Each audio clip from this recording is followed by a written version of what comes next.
Hello. Welcome, everyone. If you can please have a seat. Do you hear that delay?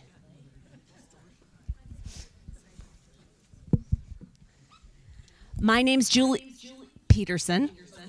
This is where that delay is. I help run the public affairs programming. Should I turn this thing off? Yeah. Well, Julie, wait, hold on 1 second. We'll just get AV to fix it, because then live streaming can hear it. That's a good point. How about now? Hey, that's awesome. Thanks, John Sharp. I'm Julie Peterson. I'm a member of Kenilworth Union. I help plan our public affairs programs within our adult education programming, and delighted to see all of you old friends, new friends. Katie Seigenthaler is our esteemed guest tonight. Many of you know her. She raised her kids here in our area, now splits her time between Chicago, Nashville, and Racine, and is here to talk about her latest book, which she edited. And of course, Christine Hides, our esteemed pastor, who went to Garrett and is ordained in the Methodist Church.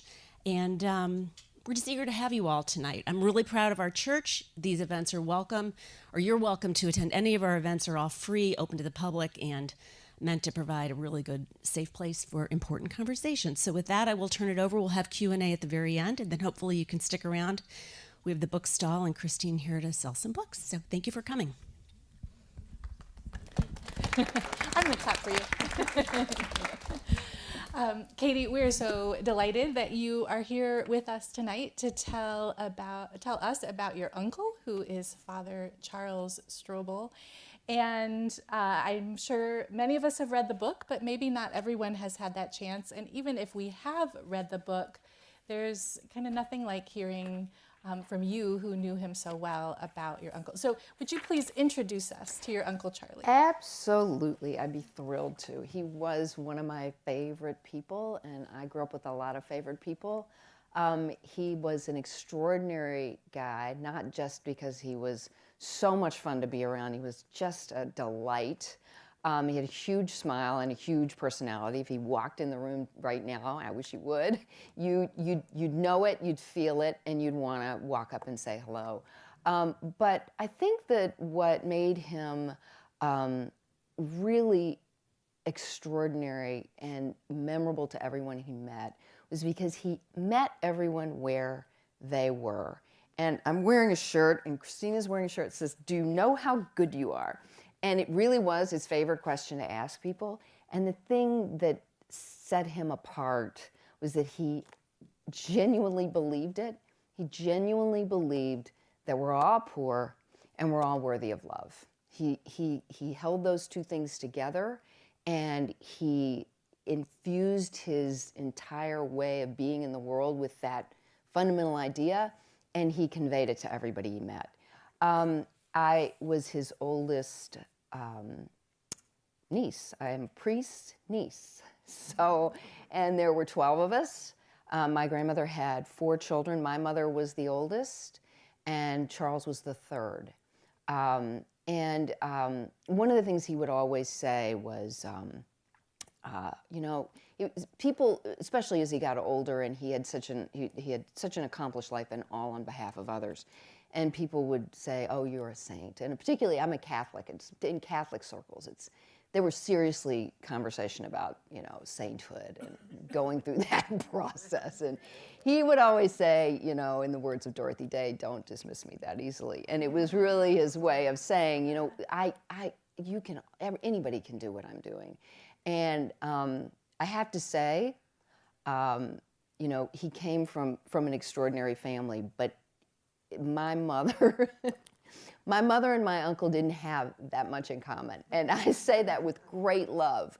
But my mother and my Uncle Jerry and my Aunt Alice, as much as they were, and my aunt and uncle, other aunt and uncle are still alive, are the loveliest people. He was different. He was different. That said, most people who adopt, and I would call his a philosophy of poverty, most people who sort of hew to an idea and never let it go, they are different from many of the rest of us, but we can learn so much from them.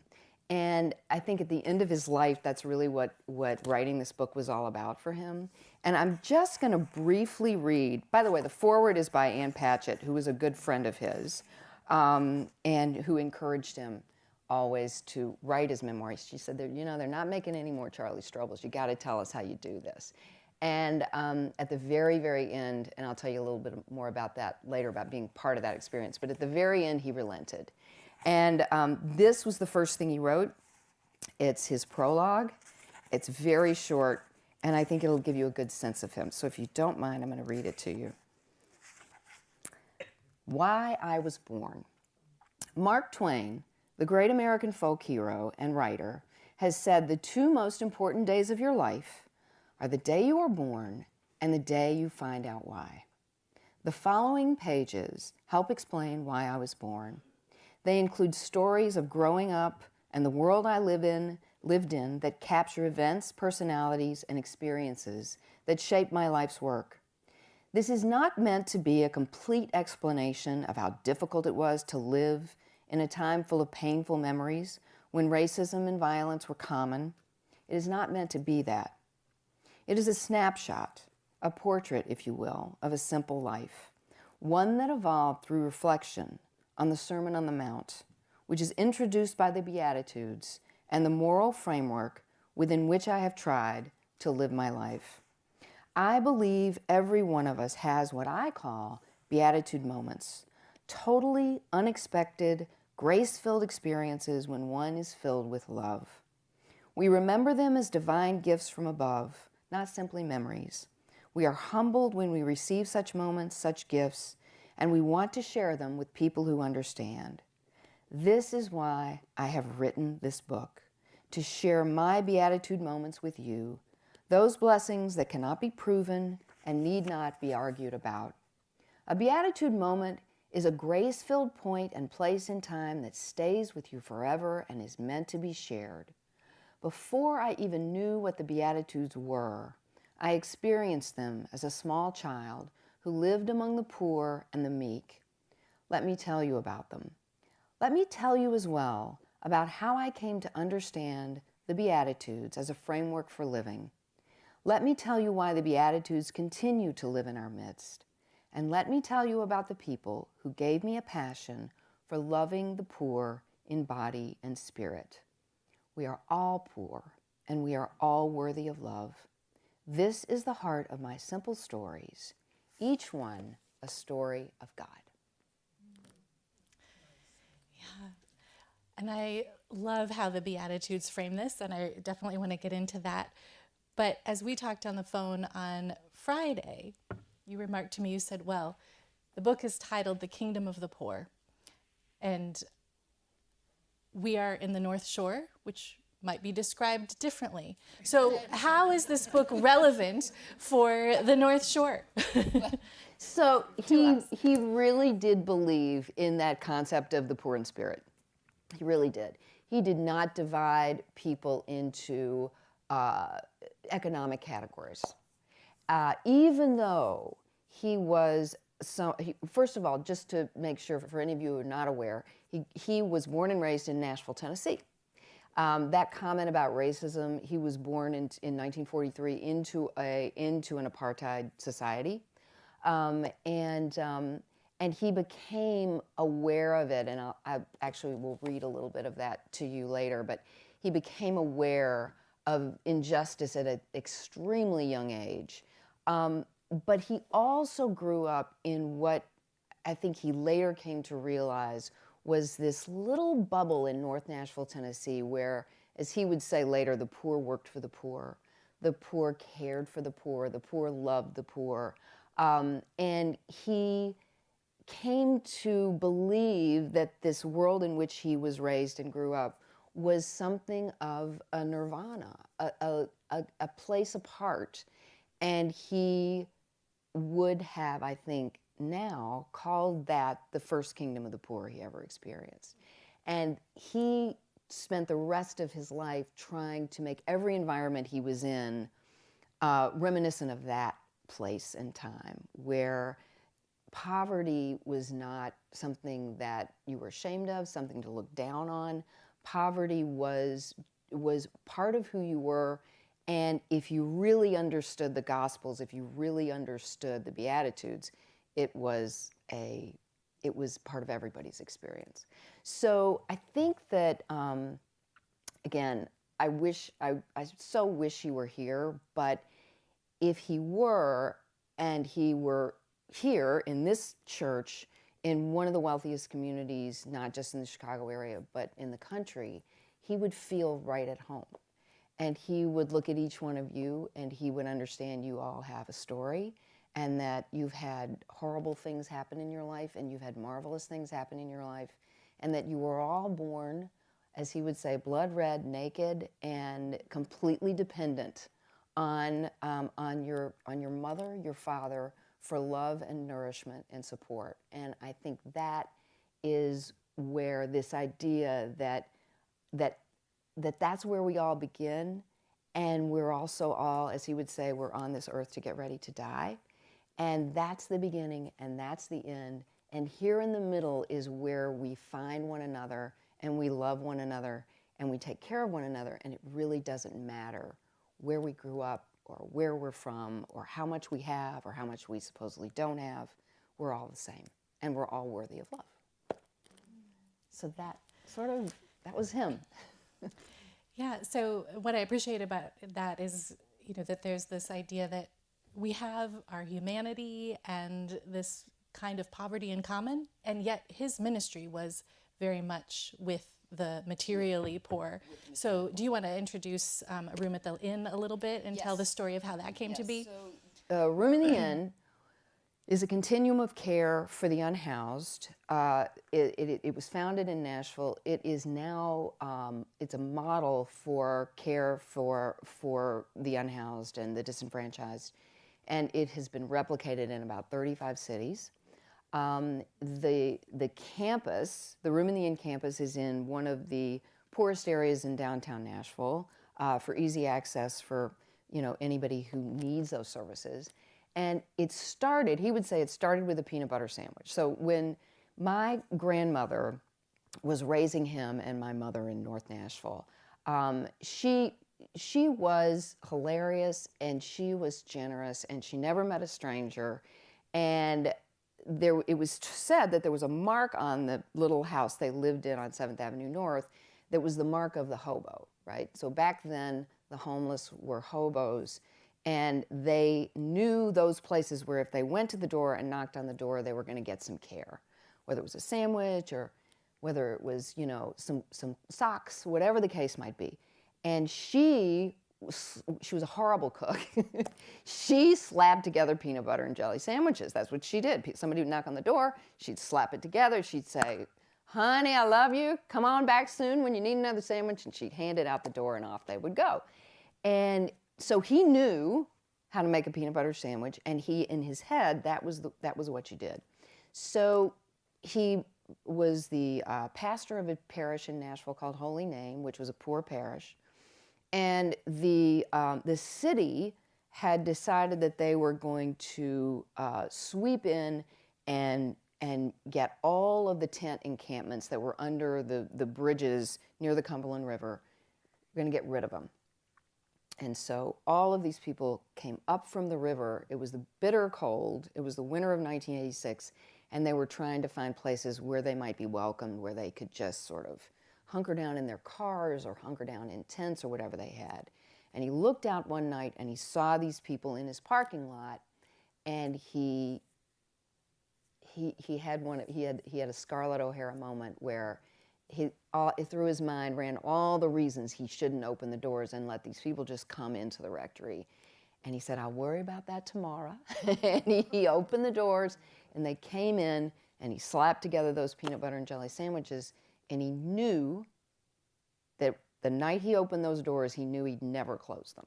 He knew he'd made a decision, and he could never, having done it once, decide that there was a time and a place and a point where he was going to shut those doors. So that is the origin of Room in the Inn. And he really, I'm going to read you a story next about a guy named Clayton Massey, who had been the first homeless person he really came to know when he was a kid growing up. And he says of Clayton, long before I took the homeless and the homeless took me in. And I think that his attempt to make Room in the Inn a place not just of sustenance and care, but of communion, was really at the heart and has always been in the heart of what Room in the Inn has always been about. And should I just read about Clayton? Is this the right time? Yes. This is the bicycle. He's riding his bicycle. He's riding his Yep. bicycle, and he's taunting homeless people. So this chapter is called Clayton. The rags to riches man is an American folk hero. But as much as we like to think of ourselves as self-made by our own initiative and determination, our bootstraps mentality is a myth. We have received throughout our lives wonderful gifts of love and support from so many generous people. Often these people appear on our journey to care for us when we are most in need. Since I was a boy, I've always been sad about the inequalities I saw around me, which were based on economic theories and social mores that never made sense to me as a part of any true moral framework. Ironically, it has also been my experience that the poor return our stinginess with great warmth and generosity. When I was around 12 years old, my friends and I would go out at night on our bikes with our pockets filled with firecrackers. We'd ride down to a weedy patch of land on 7th Avenue North, south of Jefferson Street, that was known as the Jungle. A bunch of homeless men would camp out there, huddled around their oil can fire. We were young and stupid and thought it was funny to race past them on our bikes and fling firecrackers at them before racing off. After doing this a couple of times, though, we started to feel bad about it. So one night, we came in a little closer and got to talking with them. Their self-appointed leader was a man named Clayton Massey. He and his friends had nothing, but they invited us to share their campfire, even though we'd been unkind to them.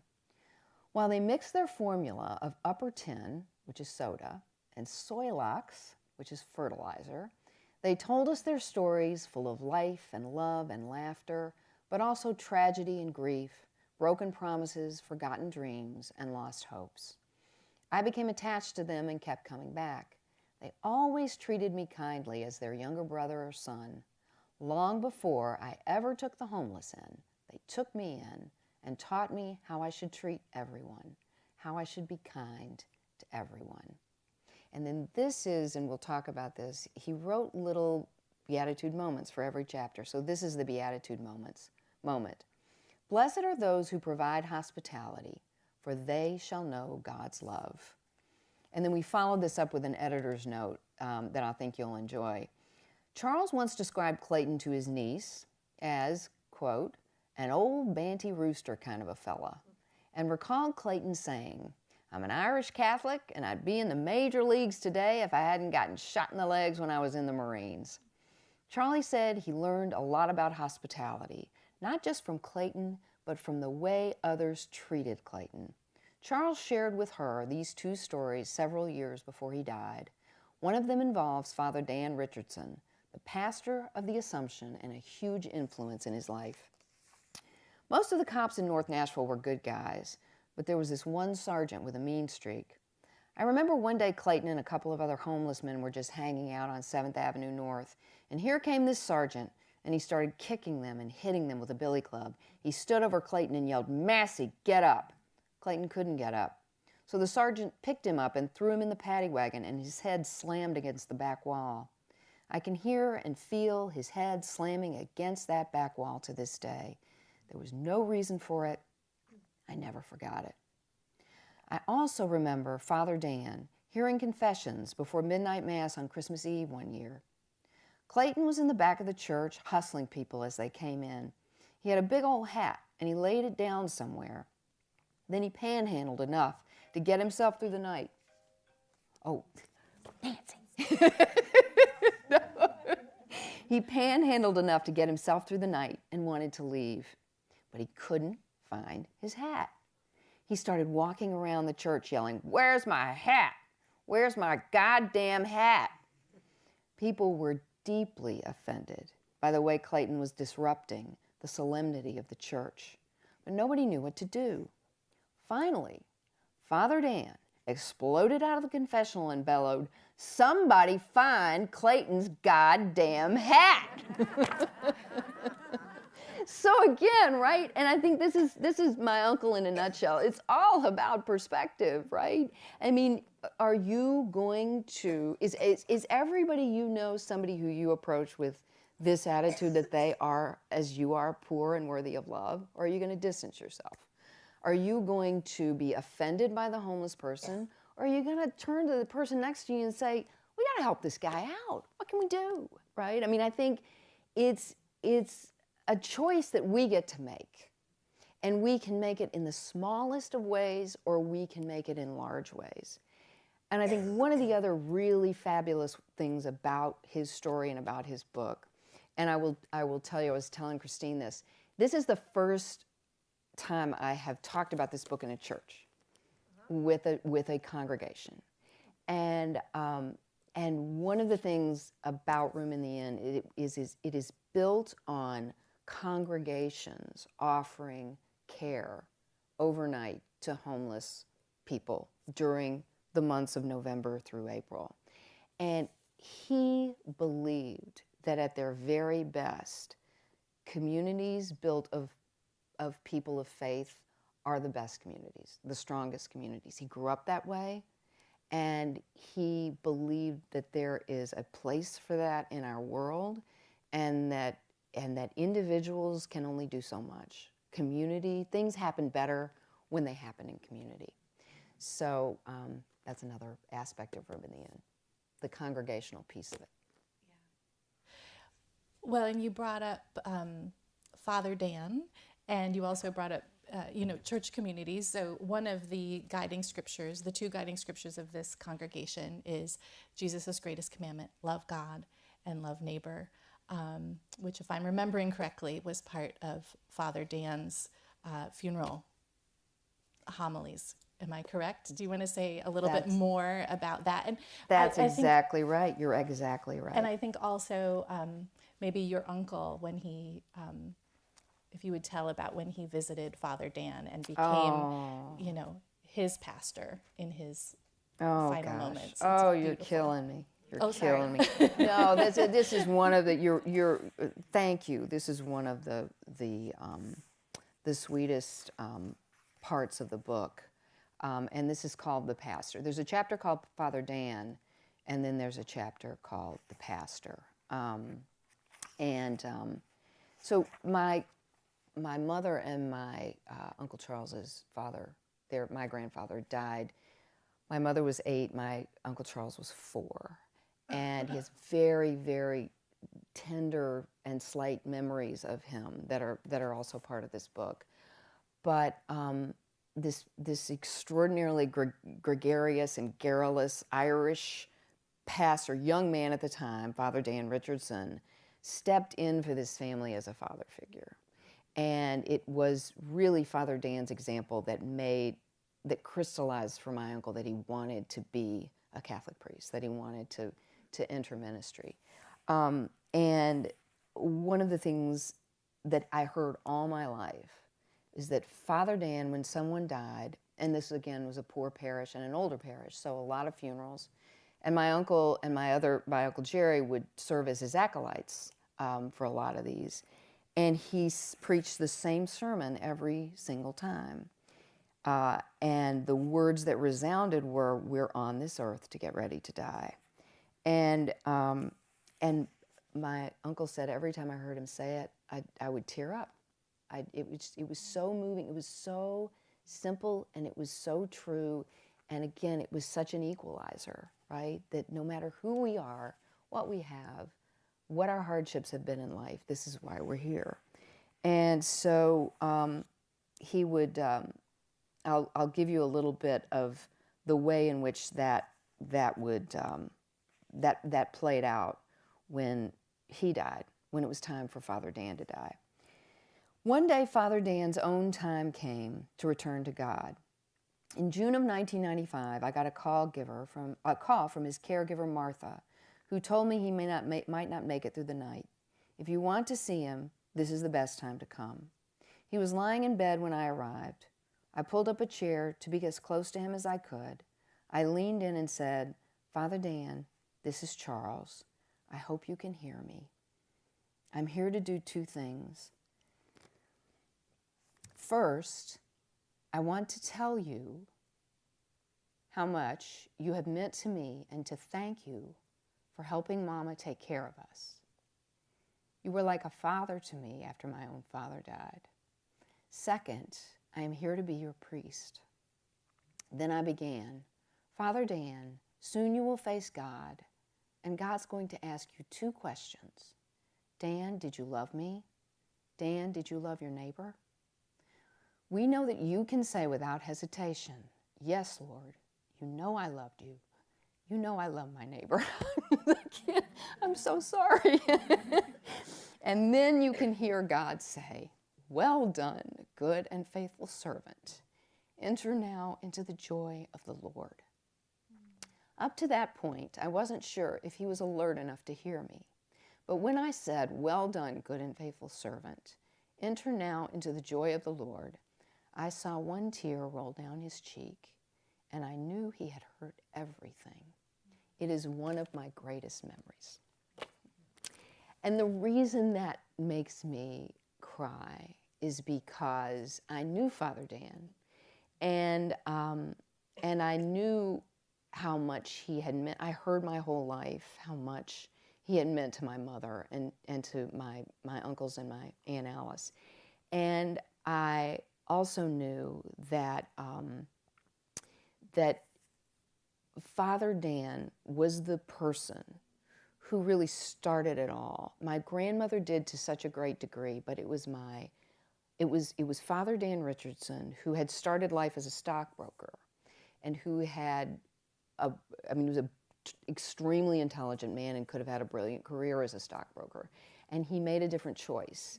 And he didn't make that choice out of any sense of guilt or of believing that the poor needed him. He simply preferred the poor. He preferred to live among the poor. And he always made these people, he made my uncle, believe they were special people from a special place, that they weren't wanting. And so when I think about Father Dan, I often kind of get choked up because he never, sometimes we never know the impact we have on others. And I don't know that he ever realized that he changed the course of a family's life. And in many respects, he changed the course of Nashville because the young boy and the young man who he mentored became one of its leading citizens and has created a system of care that has made Nashville a beacon of an example, a strong example of how to take care of those in your community who don't have anything. I think one of the things that you have done beautifully as an editor is woven together stories of Charlie's childhood that influenced his trajectory, and also just that those theological tenets of the common goodness of humanity, but also this idea of love God and love neighbor. And you were doing this work when your uncle was in his last months of life. And even though Ann Patchett had asked him multiple times to write a book, tell us about that decision to leave this message for us and the world in those last months, and especially tell us about that first Beatitude moment. Okay. If you wouldn't mind. I'm absolutely happy to talk about that. So he had Parkinson's, and it was complicated by diabetes. So he really, he was diagnosed 5 years prior to dying, and the progression was pretty fast. He also was one of the least compliant people you're ever going to meet. So he hated rules, and he tended to ignore all directives about how to take care of himself, how to, the type of diet he should have.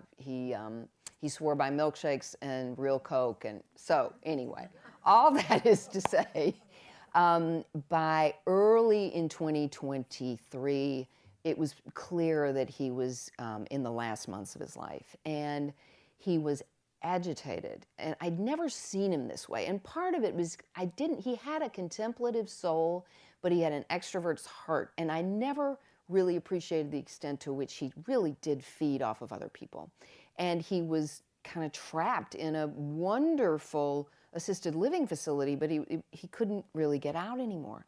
So he was kind of pacing, and he was frustrated, and people would come and visit him and try to distract him, and you could tell he wasn't an easily distractible type, right? So the woman who now runs Room in the Inn, a woman named Rachel Hester, who's very prominent in this book, and for good reason, came to a couple of us and said, what if we get him involved in archiving? Because he was a very good writer and prolific. Let's see if we can get him to archive his work or write for the newsletter. Let's see if we can. His eyesight was gone, which was why she needed scribes, and I was designated a scribe. But let's just get his mind on doing something productive. Well, it became very clear very quickly that he didn't want to archive. He wanted to tell his stories. And when we started to go through that process with him and take these stories down or begin to edit the ones he'd already written over the years, he started to create a framework. He had an idea of how he wanted it to begin, which was with his father, and how he wanted it to end, which was with a chapter called "The Man in the Morgue," which is a very moving chapter about someone he met who really didn't believe he was worth anything, and he wanted everything else to fall within this framework. So a woman named Amy Frogan, I was my co-editor. We just started. I went down there as much as I could. I talked to him on the phone all the time. And we are furiously trying to get all these stories down. And one day, we both happened to be there together, and we were reading back to him a story called about the family in the horse barn, and I'll read it to you. They lived behind the house next door to us in a horse barn that had been converted into a 2-room tar paper shack. I remember seeing the father get up at dawn every morning to work his day job delivering coal. He'd come home around 6, and after supper, he'd leave again to work as a janitor until midnight. He did this 6 days a week, but was never able to make enough money to get his family out of that horse barn and buy a real house. So as I was growing up, and I heard people say that poor people were lazy and didn't want to work, I didn't see it that way. That was not my experience, not my frame of reference at all. And then I'll read you what follows, which is the editor's note at the very beginning of the book. Charlie raised his hand and held it still, indicating he wanted us to stop reading. He thought for a moment. Then he said, "For blessed are those we call poor. Their life is of the highest value." He asked us to add these words to the story of the family in the horse barn. From then on, he composed simple prayers, what he called beatitude moments, to accompany every chapter. Blessed are those who forgive. They shall find freedom, justice, and peace. Blessed are those who learn to live in mystery. They shall find delight. Blessed are those who accept limitations with grace. They shall rest in peace. So, that last one in particular really hits home for me. Blessed are those who accept limitations with grace. That was his father. His father had, as a very small child, about the same age my uncle was when he lost his father, had fallen off the top of a seesaw. The other little child on the other end had jumped off. He hit his back on a curb. He broke it. The break was horrific, and he had a hunchback. I mean, that's what he was called. I heard my whole life, ooh, my grandmother, ooh, your poor grandpa was a hunchback. Your grandpa was a hunchback. And he was. Pictures of him show a major protrusion right up at the base of his neck. And yet he was a man filled with grace. And I think, again, an extraordinary example to my uncle of accepting limitations, of accepting who you are and where you came from, being proud of that, And so that beatitude about accepting limitations with grace is the one that accompanies the chapter about his dad. Wow.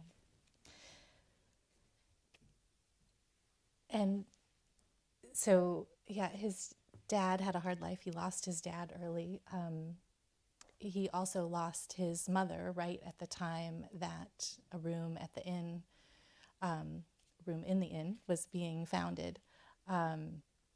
And what's really striking, so she was violently murdered. And what's really striking about that is his ability to stand against the death penalty, even when something had happened to him. So can you maybe talk about that, like his consistency of faith and, you know, your family's, you know, the statements that your family's made about that? Well, that's a really powerful question. Thank you for that. I think one of the sections of this book is divided into 6 sections, and one of them is called Forgiveness, and it is the section that focuses on my grandmother's murder. She was murdered in 1986 by a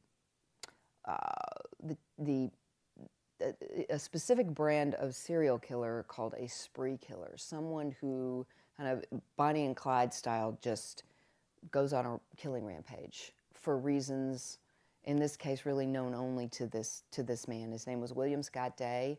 He was apprehended about a month after he murdered my grandmother and stuffed her in the trunk of her car and left her to die. It was, again, horrific. It's difficult to talk about. But he then went on to kill 5 other people in quick succession over the course of 5 weeks.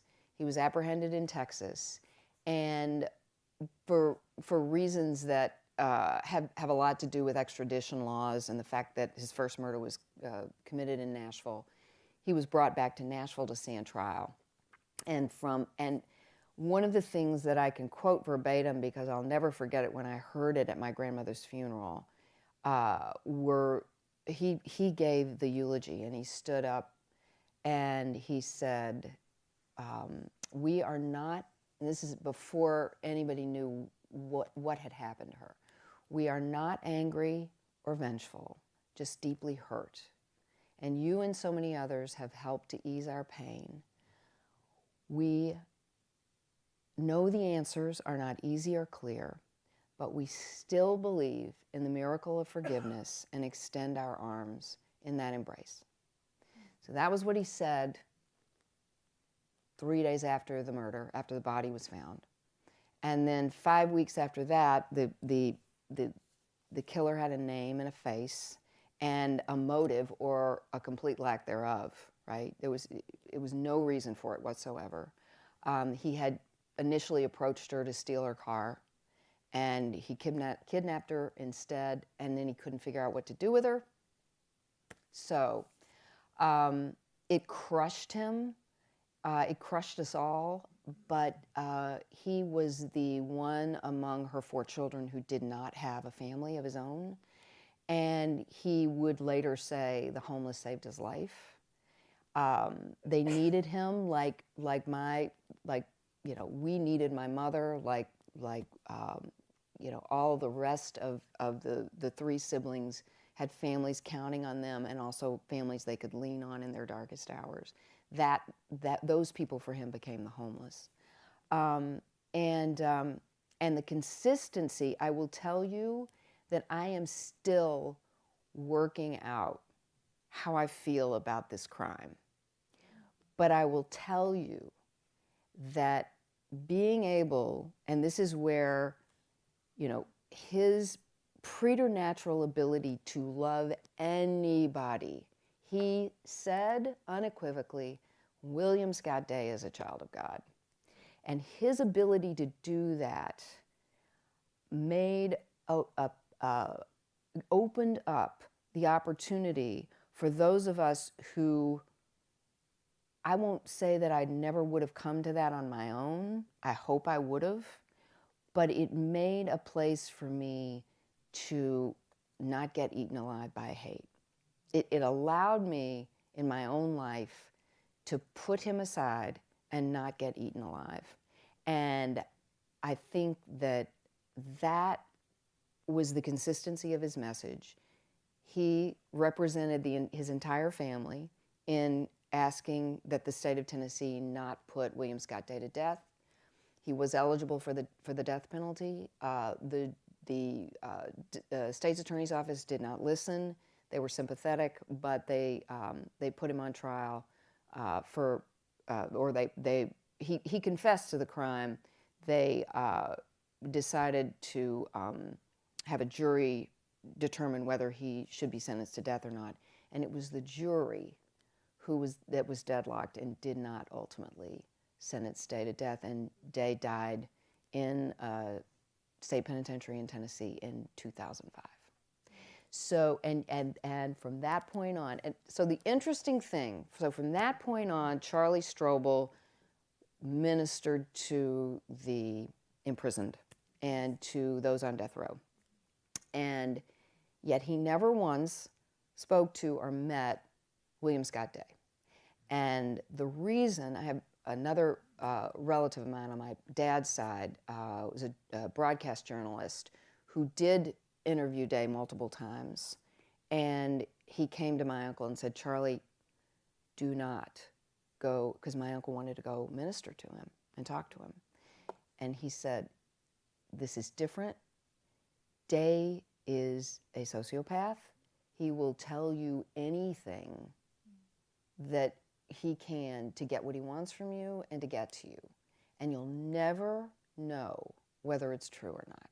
You will never be able to sort that out, and you'll have to live with what he tells you the rest of your life. So don't do it." And so he didn't. He listened, which was rare for him. But it really was a horrific chapter in our family's life, and I don't know how we would have gotten through it, because it was hard enough that she was gone. It was hard enough to imagine what had happened to her. If we had been crying for vengeance and filled with hate and not able to open ourselves to what Uncle Charles was trying to tell us, I don't know that I'd be the same person I am today. Well, thank you. I know that's a difficult subject, but it really, for me, was one of many moments in the book where you just saw how your uncle, Father Charles Strobel, was living out his faith even when it was challenging. So I'll end with one kind of question for us about living out our faith in challenging situations. Just side note, our third graders have been learning the Beatitudes by heart since the 1930s. So it's, they're words that we're very familiar with, and we say, love God, love neighbor, every Sunday. And then there's the putting them into practice that can be challenging. And your uncle gives us such a good example. What would he say to us? I know baseball was a big thing. Would he tell us, living out your faith, just go out and play, get in the game? What would he tell us? He would. But I think that one of the things that's been so phenomenal about representing him and representing this book is the stories that people are telling me about how this book speaks to them personally and what they then decide to do or commit to do. And probably the most beautiful example is a friend of mine who lives in Milwaukee, and he's just a marvelous guy. And he's retired, and he had a really lovely career. He's got a lovely family, and he's never really given much thought to. He's not necessarily a man of faith. He was raised in the Lutheran Church, but moved away from it as an adult and has never been somebody who, thought about the Beatitudes, read the Bible. And he called me up one night, and he was in tears. And he said, "I have to tell you, because of your Uncle Charlie, I was walking down to my coffee shop, and I saw this guy. He was a young guy, and he is sitting outside the coffee shop, and his legs are spread out, and he's got his cup in front of him, and he is clearly in trouble. And I've seen him before, and I walked up to him this time, and I thought about how we're all poor and we're all worthy of love. And I said, hey, my name's Jim. What's your name?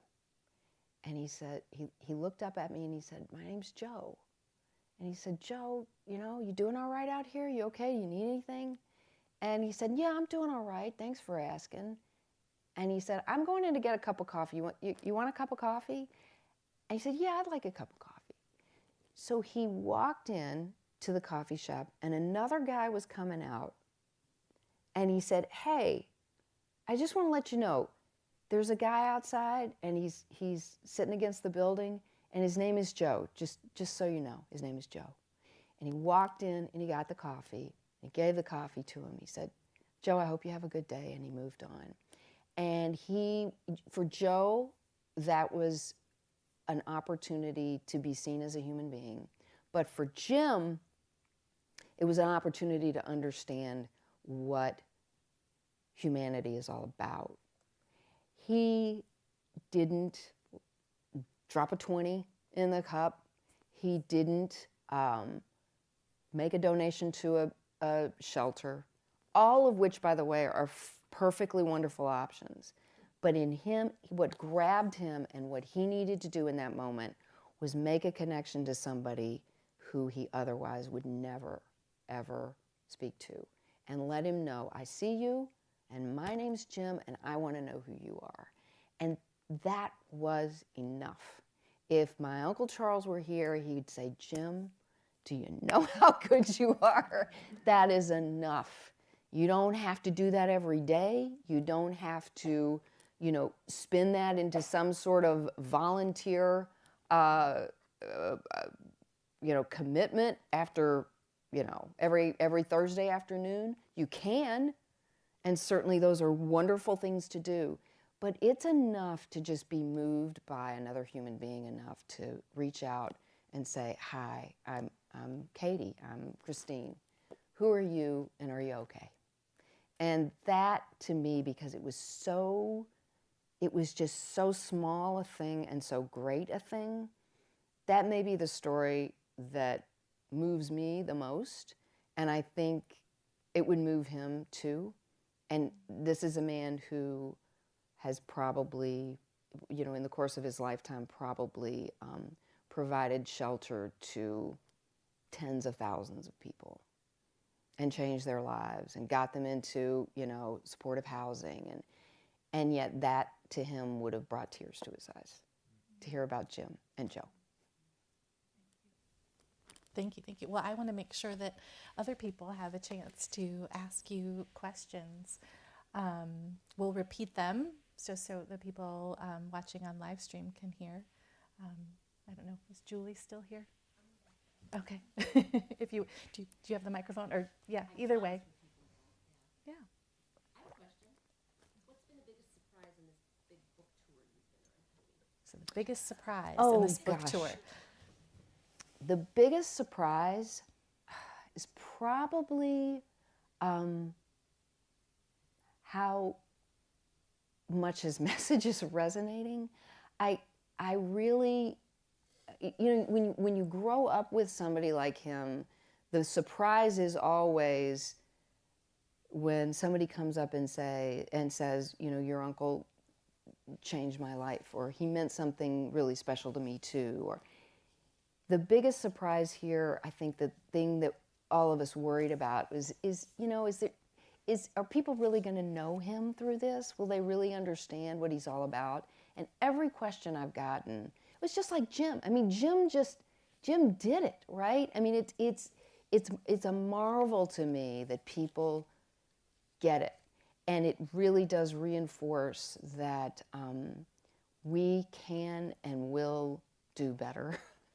that these divisive times we're living in, this really isn't who we are. We can overcome this. We can be better than this. And it doesn't matter what political party we belong to. It doesn't matter what principles we espouse. We're all poor, and we can all connect with one another, and we can all connect with this idea that that poverty unites us. That poverty unites us. I think that message is getting through, and it's astounding to me, and a wonderful surprise. That's great. Barbara. So I've read this book, and of course I found your uncle very, very inspiring. And my question is, and I know, so much of his faith was lived out in action, like almost entirely, but did he ever talk about any crisis of faith? Did he ever go through a dark night of the soul that you heard about or he spoke about? Yes. So can I repeat that? Yeah. So the question is, did Father Strobel ever go through a dark night of the soul or a crisis of faith? Did I get that right? Yes. He when my grandmother was murdered, absolutely. And not a crisis of faith. He never, ever doubted the existence of God. He never had a crisis of faith in that way. He was always a believer, and at least as far as I was aware. But he doubted the goodness of humanity when my grandmother was murdered. And he had never, ever had occasion to doubt his credo, which is that everybody's good. And for him, he had to tell himself over and over and over again, William Scott Day is a child of God. And I'll never forget my cousin John, who I mentioned, the broadcaster, did a marvelous documentary. It ran in local markets about Day and this. He called it The Trail of Death, and about this. And he interviewed family members of these victims, and the one he chose, obviously, to interview for my grandmother was my Uncle Charles. And I watched that video, and I've talked to my cousin about it. And the man interviewed, and this was maybe a month after the murder, the man interviewed for that documentary was trying to convince himself of what he was saying. It's the only time I ever saw that.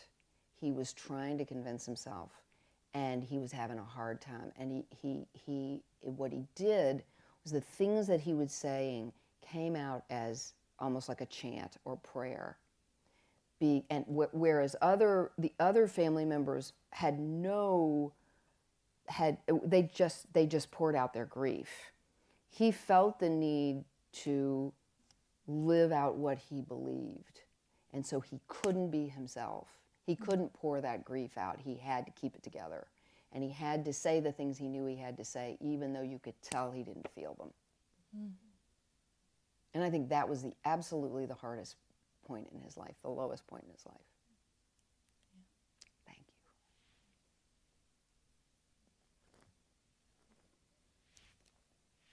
Hi, so I'm Kathy Wilson. I'm with an agency called Deborah's Place. We work with women who are experiencing homelessness in Chicago.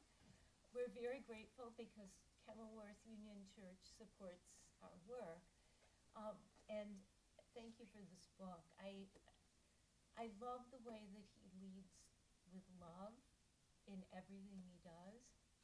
One thing I wondered, being from a place that works with women experiencing homelessness, did he ever struggle with the bureaucracies, the rules, when Yes.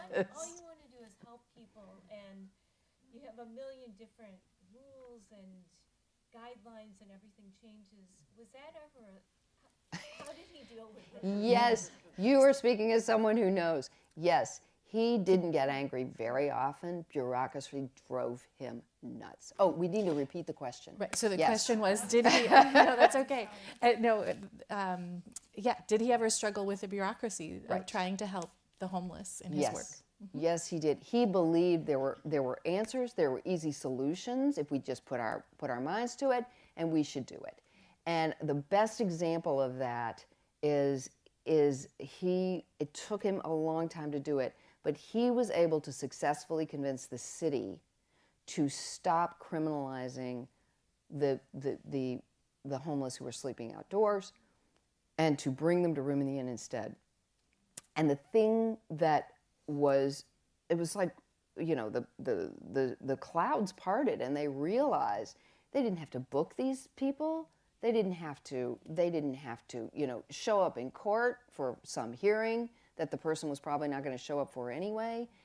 None of the paperwork, just get them in your nice warm car, take them to room in the inn, and room in the inn will take it from there. And so that was such a breakthrough for him. And it's still in place today. And yet he would try to recommend things that were similar or sort of decriminalization methods or ways the community instead of the police should get involved. And he couldn't duplicate that. And it drove him nuts. Drove him nuts. So yes. And he was pretty vocal about it.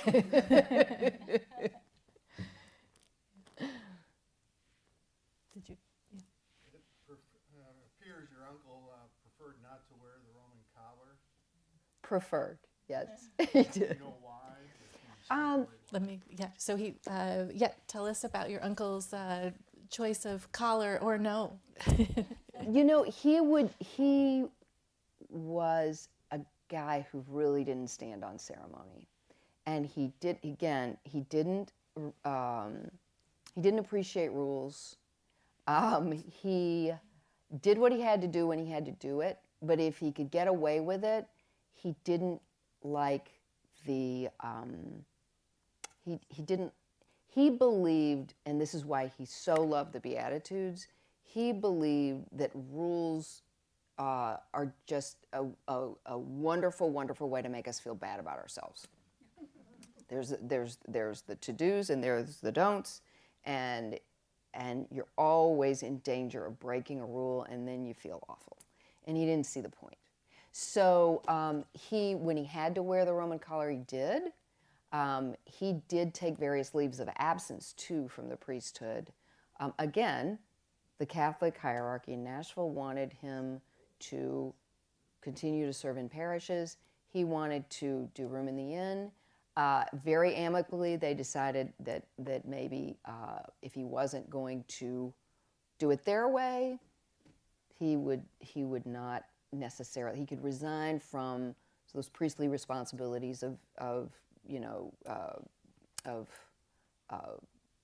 serving Mass and saying Mass and administering sacraments, etc. Now, he would still administer sacraments anyway, but that's just between us. That's not in the book. So he was a bit of an iconoclast, yes. But he was a happy one. Happy rule breaker.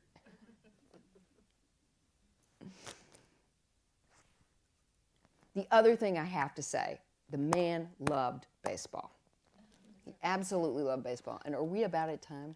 I think so. Okay. Yeah. So I'm going to tell you one more story. So I think I may have mentioned, he wanted the last chapter in this book to be the man in the morgue. It ended up being the penultimate chapter. And the reason is because after we finished this first draft, we were thinking, it was such an accomplishment, and we were all, kind of basking in having done this thing for him, and really with him. And Rachel Hester said, but he was such a funny, happy guy, and he loved to play, and he was always out on a ball field when he wasn't, down at Room in the Inn. And this book just needs more baseball. It needs more of that vibrant Charlie Strobel, right? And then we started telling this story, and it just started up like this because it was one of those, he told stories all the time. And one of his favorites, and anybody in here who's a really big baseball fan, this is probably going to resonate with you. One of his favorites, 1998, 1999, July 18, 1999, Yankee Stadium. He was a huge Yankees fan because his dad was a huge Yankees fan. And he has been invited to be the honorary chaplain of that game. And if anybody here knows anything about baseball, you may well know that that game was Yogi Berra Day at Yankee Stadium. He had not been back to Yankee Stadium in 12 years. He had a huge blowout with Steinbrenner. And so Yogi Berra is back. Yogi Berra was the catcher for the 1956 perfect game. His battery was there. The pitcher was there. So that constitutes the battery. I now know. And all of Yogi's teammates from that game, that 56 team, were there, right? The last time there had been a perfect game at Yankee Stadium until July 18, 1999. He was the chaplain. He is a footnote in baseball history because he was the chaplain for Don Larson's perfect game at Yankee Stadium. No, Larson was 56. It was Dave Cohn's perfect game at Yankee Stadium on July 18, 1999. So what we did, and this expanded our horizons on the book and gave us liberty to sort of bring in some other voices, like that editor's note I read. What we did was we went out to all of these baseball fans and good friends of his and relatives who had heard him tell this story ad nauseum. And we strung those together as a chapter. So they tell the perfect game story on his behalf, and that ends up being the last chapter in the book. And Rachel Hester, who was not just his mentee, but probably one of his closest friends, at the end of that conversation, when it was like, oh, we got the last chapter, let's do it. We're gonna do it. She said, you know what? He wasn't perfect, but his life was a perfect game. So that is the last line of the book.